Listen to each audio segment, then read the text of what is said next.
இந்த வீடியோல Naruto Shippuden season 1 episode 8 நம்ம பார்க்க போறோம். ஓப்பனிங்லயே டக்கமாரோ தான் காட்டுவாங்க. லீஃப்ல இருக்க பேர்ட் மெசஞ்சர்ஸ்க்கு லீஃப் வில்லேஜ் சேர்ந்த ஷினோபிஸ் ஃபுட் வச்சிட்டு இருப்பாங்க.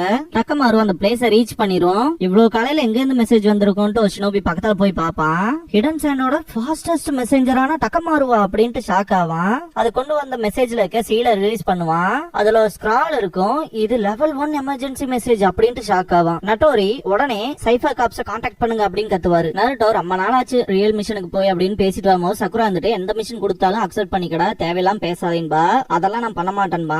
சரி பாப்போம் அப்படின்பாரு ககாஷி. இந்த பாயிண்ட்ல யூரிக்கா பாத்தீங்கன்னா நகருங்கன்னு சொல்லிட்டு வேகமா ஓடுவாங்க. நருட்டோ செம்ம காண்டாயிருவான். சைஃபர் கப்ஸ சமன் பண்ணிருக்காங்கன்னா அப்ப காலையில பார்த்த பறவை சம்திங் அப்படின்ட்டு ககாஷி வியர்டா ஃபீல் பண்ணுவாரு. லெவல் 1 எமர்ஜென்சி மெசேஜ் வந்ததா சொன்னீங்க அப்படின்ட்டு யூரிக்கா கேட்பாங்க. இதோ இங்கேன்னு கை காமிப்பாங்க. கண்டிப்பா சாண்ட் வில்லேஜ்ல ஏதோ பெரிய ப்ராப்ளம் நடந்திருக்கும்னு நினைக்கிறேன் அப்படின்ட்டு ஷினோபிஸ் பேசிட்டு இருக்கும்போது அதை செக் பண்ணி பாத்தரலாம் அப்படின்ட்டு சீல ரிலீஸ் பண்ணி விடுவாங்க. ஓபன் பண்ணி பார்த்துட்டு இத புரிஞ்சுக்க கொஞ்சம் டைம் எடுக்கும் அப்படின்பாங்க. டீகோட் பண்றேன் அப்படின்பாங்க யூரிக்கா. ஓப்பனிங் சாங் முடிஞ்சதுக்கு அப்புறமா டீம் ககாஷி டெப்ளாய்டு அப்படிங்கிற எபிசோடோட டைட்டில் போட்டு ஸ்டார்ட் பண்றாங்க. காங்க்ரோவோட க்ரோவை சமாளிச்சிருப்பான் இல்லையா, அதை பத்தி பேசிட்டு இருக்கும்போது பாத்தீங்கன்னா டெய்டரா நக்கல் பண்ற மாதிரி இந்த ஜின்ஜோரிக்கிக்கு சிப்லிங்ஸ் இருக்கதா கேள்விப்பட்டோம்ல, அதுல ஒருத்தன் பப்பட் மாஸ்டர் நாங்க அது இவன் தான் போல அப்படின்ட்டு இவன் பேரு கான்டாரோ கான்பாச்சி அப்படின்பா.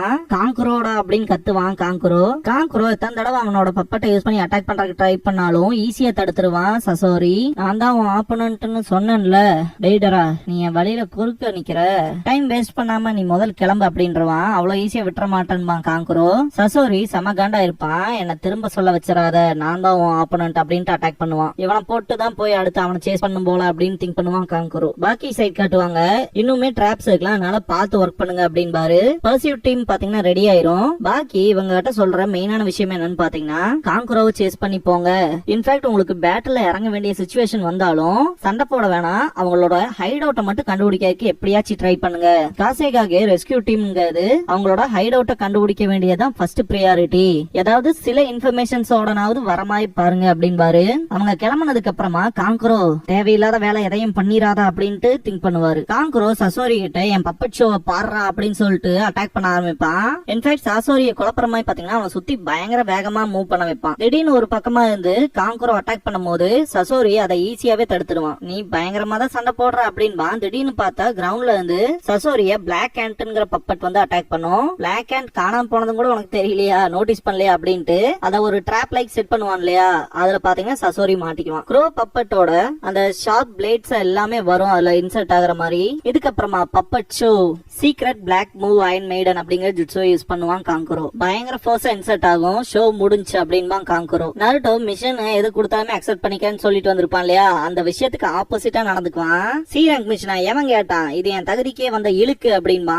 சக்குராக்குலாம் பயங்கர கடுப்பா இருக்கும். இவன் என்ன சொல்லிட்டு வந்தா இங்க வந்து என்னடா பண்ணிட்டு இருக்கான் அப்படிங்கிற மாதிரி. கக்காஷி மனசுக்குள்ள செல்ஃபிஷா நடந்துக்கிறான் பாரு, அப்புறமேல அதை என்ன புடிச்சல பேசும் அப்படின்ட்டு திங்க் பண்ணுவாரு. எப்படிதான் ரியாக்ட் பண்ணுவான்னு எனக்கு தெரியுமாச்சேன்னு சொன்னாடே. சீசனே மன்னிப்பு கேட்பாங்க. இதுக்கு முன்னாடி ரொம்பவுமே கம்மியான ரேங்க் மிஷன் கொடுக்கலான்னு அவங்க தானே ஐடியா கொடுத்திருப்பாங்க. அதனால இருக்கா மென்டலி அவன் இன்னும் மெச்சூரே ஆகல அப்படின்ட்டு செம சேடா வாப்ல. நீ திரும்ப இப்பதாடா வந்திருக்க, அதனால ஈஸியான மிஷன்ல இருந்து ஸ்டார்ட் பண்ணலாம் கொடுத்தேன் அப்படின்பாங்க சொன்னாடே. எவன் கேட்டாங்க அப்படின்பா. சக்குரா மன்னிப்பு கேட்டுட்டு நான் அப்புறமேல அவன் பயங்கரமா திட்டிக்கிறேன், நீங்க மன்னிச்சிருங்க அப்படின்பா. பைத்தியக்காரன், அவங்களோட விஸ்வரூபம் தெரியாம இவன் வேற இப்படி பேசிட்டு இருக்கானேன்ட்டு பயங்கர கடுப்பாவா. மிஷன் டீடைல்ஸ் கொடுக்கறப்ப நருட்டோ உங்களுக்கு தேர்ட் ஹோக்காகவே எவ்வளவு பரவாயில்ல அப்படின்பா. ஏதாச்சும் சொன்னையாடாங்க போது சக்குராலாம் ரொம்பவுமே பயப்பட்டு நருட்டோட கழுத்து பிடிச்சு நெருக்க ஆரம்பிச்சிருவா. வாய மூடுறா குரங்க அப்படின்னு. இந்த பாயிண்ட்ல யூரிக்கா வந்து ரொம்பவுமே எமர்ஜென்சியான மிஷன் வந்து சாண்ட்ல இருந்து அனுப்பிச்சாங்களே, அதை வந்து ரிப்போர்ட் பண்ணுவாங்க ஃபிஃப்த் ஹோக்காகே கிட்ட. டீகோட் பண்ண மெசேஜ காட்டும் போது என்ன அப்படின்ட்டு ஷாக் ஆவாங்க சொன்னாரு. காங்க்ரோ அவனோட பிளாக் அண்ட் பப்பட்டை யூஸ் பண்ணி சசோரியை கேப்சர் பண்ணிருப்பான். அந்த இடத்துல இருந்து பாத்தீங்கன்னா மண்ணு மட்டும் தான் வரும். என்னடா இருக்குன்ட்டு உள்ள ஓபன் பண்ணி பார்த்தா சாண்ட் க்ளோனா இருக்கும். காங்க்ரோக்கு பேக் சைடுல அப்பியர் ஆவான். லீஃப்ல காட்டுவாங்க. அந்த மெசேஜ பார்த்தா எருக்கா அண்ட் சீஜனை ரெண்டு பேருமே ரொம்ப ஷாக் ஆயிருப்பாங்க. என்னாச்சுன்னு நருட்டோ கேட்கும் போது அக்காட்சுகி ஆர்கனைசேஷன் மெம்பர்ஸ் காசைக்காக இவ கடத்திட்டாங்க அப்படின்பாங்க. மறுபடியும் அவனுங்களா அப்படின்ட்டு பயங்கர கடுப்பாவா நருட்டோ. சாண்ட்ல இருந்து நமக்கு அபிஷியலா ரெக்வஸ்ட் வந்த காரணமே அகாட்சுகியை பத்தின இன்ஃபர்மேஷன் நம்மகிட்ட தான் அதிகமா இருக்கு அப்படின்னு சொன்னாடி சொல்லிட்டு டீம் ககாஷியை பார்க்கும்போது இல்ல அவங்கள மட்டும் டிப்ளாய் பண்றேன்னு சொல்லாதீங்க அப்படின்பாங்க சீஜுனே. வேற வழி இல்ல, நமக்கு இப்ப டைமும் கிடையாது அப்படின்ட்டு நீங்க புது மிஷனுக்கு போக போறீங்கன்னு சொல்லி ஹிடன் சாண்ட் வில்லேஜுக்கு போயிட்டு அங்க என்ன ஆச்சுங்கிற ப்ராப்ளமை எனக்கு ரிப்போர்ட் பண்ணுங்க, அதே மாதிரி அவங்களுக்கு பேக்கப்க்கு சப்போர்ட் பண்ணுங்க அப்படின்பாங்க. காங்க்ரோ அவனோட சென்பான்ஸ் எல்லாம் யூஸ் பண்ணி அட்டாக் பண்ணுவான், சிம்பிளா டாச் பண்ணிடுவான். சசோரி எப்படா அதை பண்றான்ட்டு அட்டாக் பண்ண பாத்தீங்கன்னா அதை டாச் பண்றதும் தடுக்கிறதுமாவே இருப்பான் சசோரி. காங்க்ரோக்குலாம் செம கடுப்பா இருக்கும், என்னோட மூவ்மெண்ட்ஸ் எப்படிதான் அவன் ரீட் பண்றான் அப்படின்ட்டு. இன்ஃபேக்ட் அவன் எப்பயாச்சும் தான் நகரவே செய்யறான் அப்படின்ட்டு கடுப்பா தான் இருப்பான். இவ்வளவுதான் அவனால முடியுமா அப்படின்பா சசோரி. காங்க்ரோ பயங்கர கடுப்பாயிருவான். திரும்ப அவனோட பப்பட்ஸ் அவனை சுத்தி ஓட வைப்பான். இந்த பாயிண்ட்ல poisoned mist inferno கான்செக்யூட்டிவ் needle combo அப்படிங்கிற டெக்னிக்கை யூஸ் பண்ணுவான். முடிஞ்சாங்க மாதிரி தான் திங்க் பண்ற மாதிரி இருக்கும். அந்த மிஸ்ட் கலைஞ்சதுக்கு அப்புறமா ஒரு அடி கூட பட்டிருக்காது சசோரி மேல. பயங்கர கடுப்போட இப்படி தாண்டா உனக்கு அந்த ஒரு பாய்சன் மிஸ்டும் கூட எஃபெக்ட் பண்ண மாட்டேங்குது அப்படின்பா. மற்றவங்களை வெயிட் பண்ண வைக்கிறது என் பாலிசியே கிடையாது, நீ முடிச்சதானே இது என்னோட டர்ன்ட்டு அட்டாக் பண்ணுவான். சாலமாண்டர் பப்பட்டை யூஸ் பண்ணி ஈஸியா தடுத்துருவான். அதுல அயன் வால் டிஃபென்ஸ் இருக்குன்பா காங்கோரோ. இதுக்கு முன்னாடி 2 ஷினோபிஸ் வந்து காப்பாத்தி இருப்பான் இல்லையா காங்கோரோ, அவ்வளவு பெரிய பிளாஸ்ட்ல இருந்தும் அதுவுமே பாத்தீங்கன்னா சாலமாண்டரை யூஸ் பண்ணி தான் தப்பிச்சிருப்பான். அந்த வகையில உன்னால என்ன எதுவுமே பண்ண முடியாது அப்படின்பா காங்கோரோ. ஓ உன்னோட இந்த ஹை லெவலான டிஃபென்ஸை யூஸ் பண்ணி எங்கிட்ட இருந்து சேஃபா எஸ்கேப் ஆயிரும் இல்லையா அப்படின்ட்டு எல்லாத்துக்கும் ஒரு வீக்னஸ் இருக்குது அப்படின்ட்டு அட்டாக் பண்ணுவான். சாலமாண்டர்ல அந்த பிளாக் கலர் பார்ட் மொத்தமாவே உடஞ்சிரும். காங்கோரோ அட்டாக் பண்றதுக்கு வருவான், எப்படி அதை பண்றான் அப்படின்னு சொல்லிட்டு பயங்கர கடுப்புல இருப்பான் காங்கோரோ. டைரக்ட் ஹிட் வைப்பான். காங்கோரோ ரொம்ப தூரம் பாந்து போய் விழுவான். பப்பட்ல மற்ற பார்ட்ஸை விட மூவ் பண்றதுக்கு யூஸ் பண்ற ஜாயின்ஸ் ரொம்பவுமே வீக்கா இருக்கும்டா அப்படின்பா. அந்த ஒரு மெத்தடை யூஸ் பண்ணி தான் அந்த பப்பட்டையுமே உடைச்சிருப்பான். இதோட அந்த ஆட்டத்தை முடிச்சுக்கலாம் அப்படின்பா சசோரி. டெமாரி டீ ஷாப்ல இருப்பா. டீ குடிக்க போகும்போது அந்த கப்ல கிராக் விழுகும். இன்ஃபேக்ட் நம்ம வீட்டுல கூட சில விஷயங்கள் இருக்கும் சாஸ்திரம்னு சொல்லி, அதாவது கண்ணாடி உடஞ்சா அது ஒரு பேட் ஆமன் அப்படின்னு சொல்லுவாங்களே, ஒரு கெட்ட செய்தி வரப்போகுது அப்படிங்கிற மாதிரி. சோ பொதுவாவே அந்த மாதிரியான விஷயத்துல டெமாரிக்கு வந்து நம்பிக்கை இருக்காது, இருந்தாலுமே கொஞ்சம் பேட் ஃபீலிங்கா இருக்கேன்னு திங்க் பண்ணுவா. காங்கோரோ பயங்கர ரேஜோட அவனோட பிளாக் ஹேண்ட் க்ரோ ரெண்டத்தையுமே யூஸ் பண்ணி குனாய்ஸ் அண்ட் சென்பான்ஸ் எல்லாம் யூஸ் பண்ணி அடிப்பான். எல்லா அட்டாக்ஸையுமே தடுத்துருவான். என்னோட இடன் மூவ்மெண்ட்ஸ் எல்லாமே எப்படா இவனுக்கு தெரிஞ்சிருக்குன்ட்டு கடுப்பாவான் காங்கோரோ. டேலண்டான பர்சன் தான் தம்பி நீ, ஆனா தப்பான ஆப்பனண்ட்ட சூஸ் பண்ணிட்ட அப்படின்பா சசோரி. எந்த அட்டாக்குமே வைக்கிறதுக்கு விட மாட்டான். உன்னோட பப்பட்ஸ்ல இருக்க ஹிடன் பாய்சனை கூட என்னால பார்க்க முடியும்டா அப்படின்ட்டு எல்லா பப்பட்ஸையுமே போட்டு தாறுமாற உடைச்சிருவான் சசோரி. க்ரோ பிளாக் அண்ட் சாலமாண்டர் அப்படின்ட்டு கத்துவான் காங்கோரோ. என்னோட எல்லா ஹிடன் வெப்பன்ஸையுமே ஃபர்ஸ்ட் டைம் ஒருத்தன் ஃபுல்லா ரீட் பண்ணி வச்சிருக்கான் அப்படின்ட்டு பயங்கர ஷாக்ல இருப்பான் காங்கோரோ. உனக்கு ஒரே குழப்பமா இருக்கும்ல எப்படா இவனால இத்தனை விஷயத்தையும் பண்ண முடியுதுன்னு. ஏன்னா க்ரோ பிளாக் அண்ட் சாலமாண்டர் இந்த 3 பப்பட்டையும் கிரியேட் பண்ணது வேற யாரும் இல்ல நான் தான் அப்படின்பா. காங்கோரோக்கு அள்ளு விட்டுரும். ஜிராயா தூங்கிட்டு இருக்க மாதிரி காட்டுவாங்க. இந்த பாயிண்ட்ல ஒரு சின்ன மிஸ்டேக் இருக்கு. ஜிராயாவோட நெஞ்சில பாத்தீங்கன்னா ஒரு பெரிய தழும்பு இருக்க வேண்டியது, அதை பாத்தீங்கன்னா இந்த இடத்துல மிஸ் பண்ணிருப்பாங்க. அந்த தழும்பை இந்த எபிசோட்ல காட்ட மாட்டாங்க, ஃபியூச்சர்ல தான் நம்ம பார்க்க போறோம். ஏன் ப்ரோ ஃபியூச்சர்ல பார்க்க போற எபிசோடுக்கு எதுக்கு இங்க பேசிட்டு இருக்கீங்கன்னு எல்லாத்துக்கும் டவுட் ஆகலாம். டைம் லைன் வைஸ் பாத்தீங்கன்னா அந்த ஒரு தழும்பு இதுக்கு முன்னாடியே வந்து கிரியேட் ஆயிருச்சு, இன்னும் நம்ம கிட்ட காட்டல, அவ்வளவுதான். உங்களுக்கு புரிஞ்சிருக்கும்னு நினைக்கிறேன். ஜிராயாவை எழுப்புறக்கு அந்த டோட் மெசஞ்சர் பாத்தீங்கன்னா பயங்கர ஸ்ட்ரகிள் பண்ணும். ஸ்கிரால் இருக்கும். அந்த மெசேஜ் பார்த்தோன்னே ஏடா முட்டா பையில இதை முதல்ல சொல்ல மாட்டேடா அப்படின்ட்டு நம்ம தூங்குறக்கான நேரம் இது இல்ல அப்படின்ட்டு கிளம்புவாரு. கடைசியில என்னையுமே ஒருத்தன் எனக்காக வெயிட் பண்ற மாதிரி பண்ணிட்டீங்களாடா அப்படின்ட்டு. இருந்தாலுமே அது நல்ல ஃபன்னா தான் இருந்துச்சு. இதுக்கு முன்னாடி நான் யாரோட இந்த அளவுக்கு ஃபைட் பண்ணது இல்ல, என்னோட ஜூனியர் கூட ஃபைட் பண்ணது சந்தோஷம் அப்படின்பா சசோரி. அப்படின்னா நீதான் பப்பட் யூனிட்டோட கொண்டாடப்பட்ட மாஸ்டர் கிராஃப்ட் மேனா சசோரி ஆஃப் தி ரெட் சாண்டா அப்படின்பா காங்கோரோ. டேல் சிம்பிள காட்டுவாங்க அந்த பப்பட்ல. பரவாயில்ல குழந்தைகளுக்கும் கூட என்னோட பேரு தெரிஞ்சிருக்குங்கிறதுல எனக்கு கௌரவமா தான் இருக்கு அப்படின்பா சசோரி. நீ சேண்ட விட்டு போய் 20 வருஷத்துக்கு மேல ஆச்சு, திரும்ப எதுக்கிட்ட வந்த அப்படின்பா சசோரி. சாக போறவனுக்கு இதெல்லாம் தேவையா அப்படின்பா.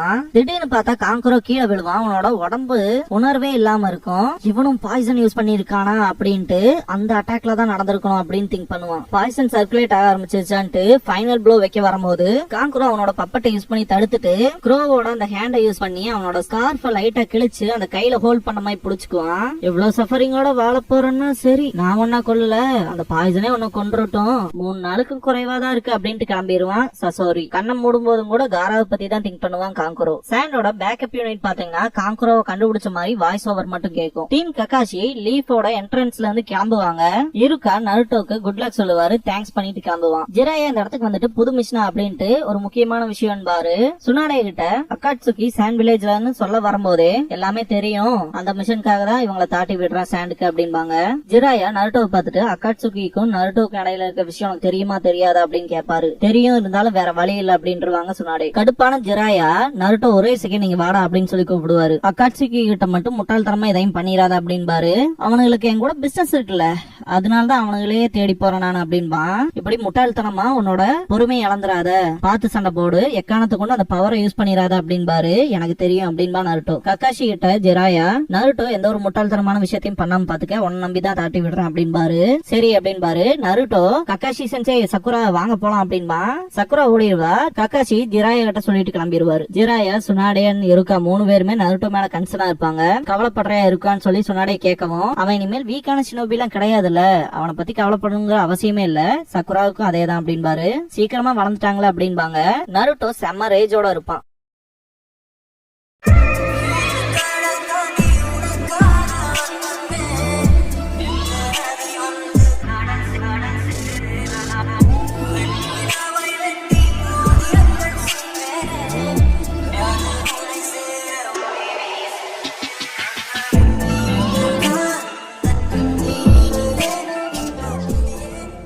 க்ளோசிங் சாங் முடிஞ்சதுக்கு அப்புறமா நெக்ஸ்ட் டைம் தி ஜின்சுரிக்கி டிஎஸ் அப்படிங்கிற எபிசோட பார்க்க போறீங்க அப்படின்பா நருட்டோ. இதுக்கப்புறமா ஆன்போ இன்வெஸ்டிகேஷன் ஸ்கிரால ஓபன் பண்ணுவாங்க. சுனாடே லீஃபுக்கும் சாண்டுக்குமான அலையன்ஸ பத்தி பேசுவாங்க. சுனின் எக்ஸாம் நடந்தப்ப பாத்தீங்கன்னா லீஃப்ல எந்த ஒரு ப்ரிப்பரேஷனுமே இல்லாத டைம்ல அட்டாக் பண்ணிருப்பாங்க. இந்த ஒரு சம்பவத்தினால தேர்ட் ஹோக்காகே இறந்திருப்பாரு.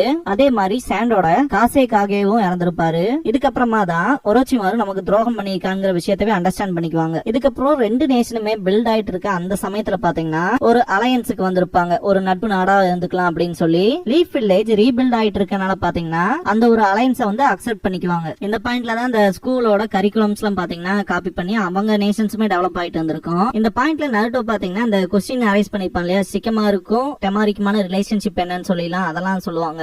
எப்படி இருந்தாலும் இந்த சாண்டுக்கும் லீஃபுக்குமான இந்த அலையன்ஸுங்கிறது நல்ல ஹெல்த்தியா தான் போக போகுது அப்படின்பாங்க. அந்த ஸ்கிரால்ல சீல் பண்ணுவாங்க, அதுல அப்னு எழுதிருக்கும். அதாவது இந்த ஒரு விஷயத்தை கண்டினியூ பண்ணலாம் அப்படிங்கிற மாதிரி இதோட இந்த எபிசோட் முடியுது.